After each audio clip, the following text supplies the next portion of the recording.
Well, hello, Tim Crosby here with you on a hailsome early spring afternoon. But we're cozy and warm inside the house with our guitars and got an interesting topic for you.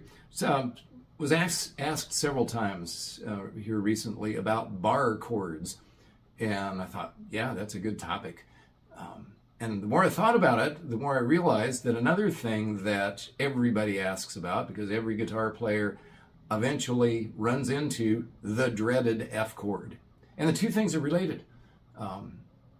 So I'm going to start with the F chord, and then we'll work that into a full bar. I even have a visual here. So the dreaded F chord. And you'll see I've got three different chord charts written out here for you. So the first one, up here at the upper left version, I call that the skinny F. And we're going to start there, and then we're going to add a finger to it for that next one, the medium F, if you will. And then we're going to go to the wide F, or the bar chord, the full bar chord. I might digress and mention that you can bar any chord form. That's why I put the E form. This is the most usual thing that people mean when they say the bar chord. So take a look at that, and let's talk about the dreaded F chord. Several ways to approach it, and I'll talk about all of those. But the first perspective is start with a C chord, because our ring finger and middle finger, when we play the skinny F, are going to be in exactly the same relationship, except one string over. So start with your C chord and move middle and ring one string over toward the skinny string side. Don't move your index finger, leave it where it is. And now you have another version of an F chord called the F major 7, because we're leaving that E string, that skinny E string open. And a little sidebar, if you ever really feel the need for gelato, play that F major 7.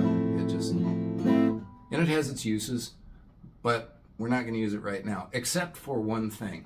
If you play that F major 7 and let your index finger lean over just a little bit and damp the E string,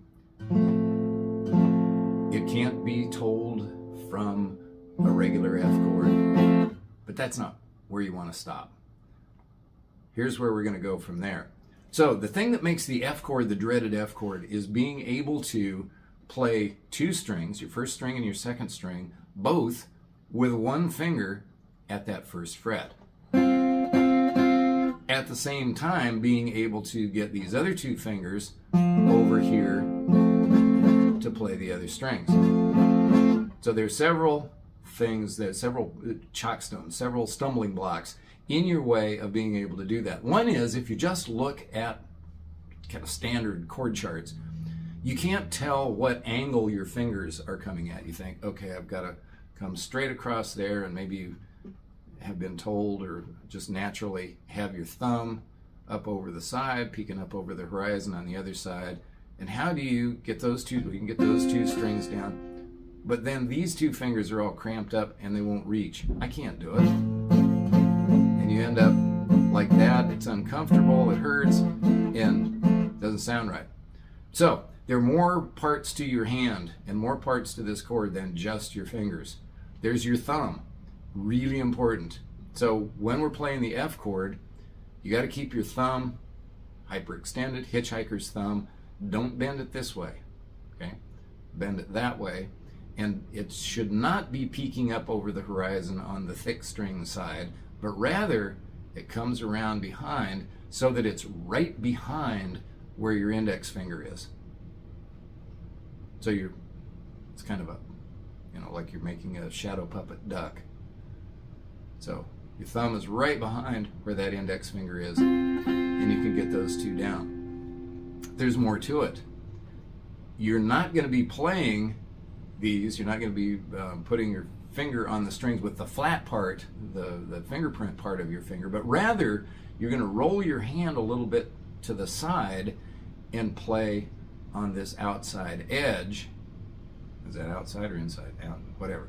The edge of your index finger, which means that your elbow needs to swing in to allow your hand to rotate and roll that finger over to the bony side of the index finger. And so now your thumb is supporting the side of that index finger. It's really the same position as a really proper way, well, not proper, but a really useful way of holding a flat pick in your other hand. You lay it on the side of your finger, hold it down with your thumb. So now, putting the side of that index finger on there. And you'll notice it doesn't come straight across. It's not straight across, but rather it's at this angle so that you're actually fretting that, putting pressure on that first string up really close to the nut with the side of your index finger. And then the tip of your finger is right up tight against the back of that first fret. So if you're doing this properly and you squeeze down and then you take a look at the, I don't know if you can see it on the screen, the grooves that the string make come across like this at an angle. Okay.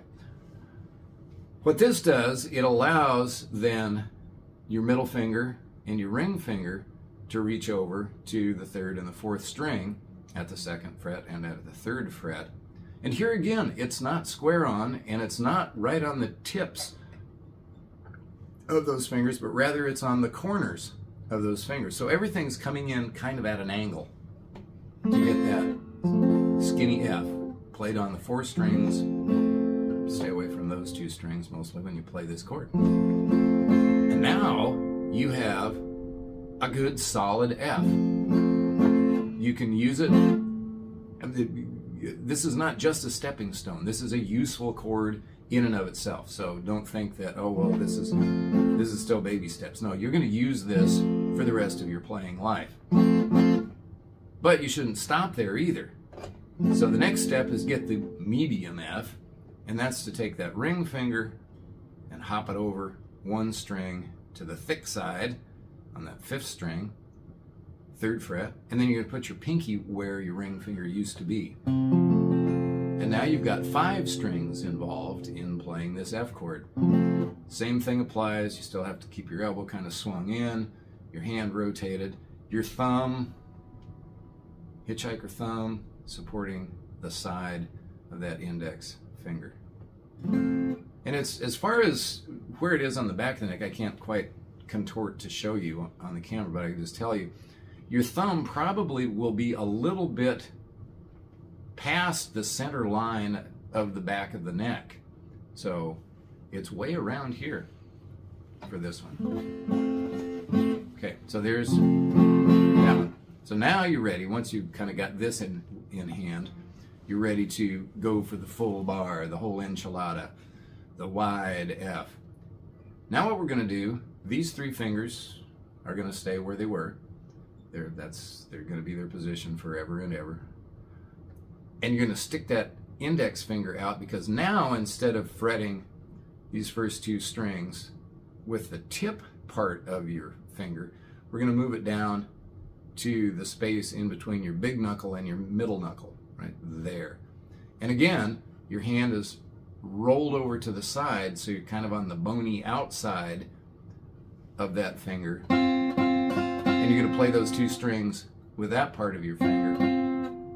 And that allows you then to just curve your finger over, and with more or less kind of sort of the tip, or some people's fingers are long enough that it'll hang over even past the edge of the fingerboard, and get that 6th string with the tip part of your finger.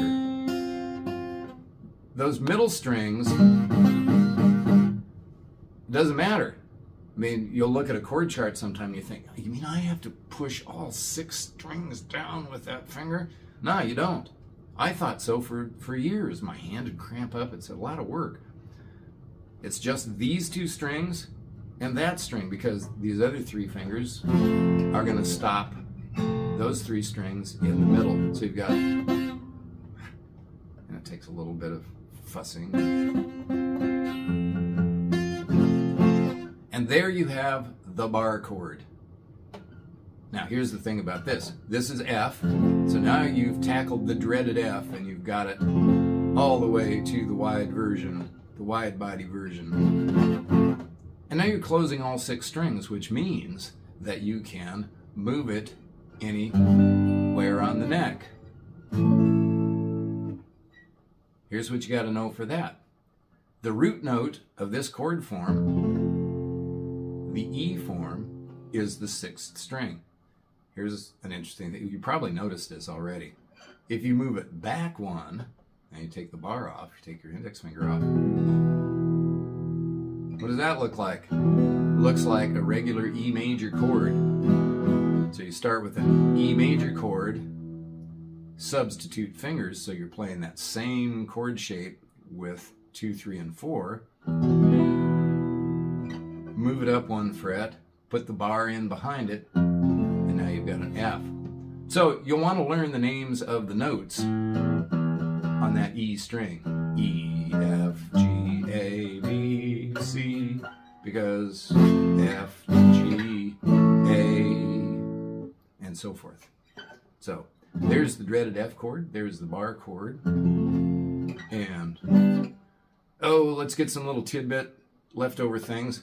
Because this is an E form, you can make it a minor by picking up that middle finger. Say from E to E minor, you pick up that 3rd string note. So if we're doing it here, you pick up the middle finger. So that's the E minor form of it. A lot of songs have, let's say F sharp minor in them. E, F, F sharp. Here's your bar. Here's your E minor form ahead of the bar, or a G minor, or even an A minor, which might even lead you to, but I digress. But it'll get you there. So there's the bar chord. There's the dreaded F chord. Sounds easy.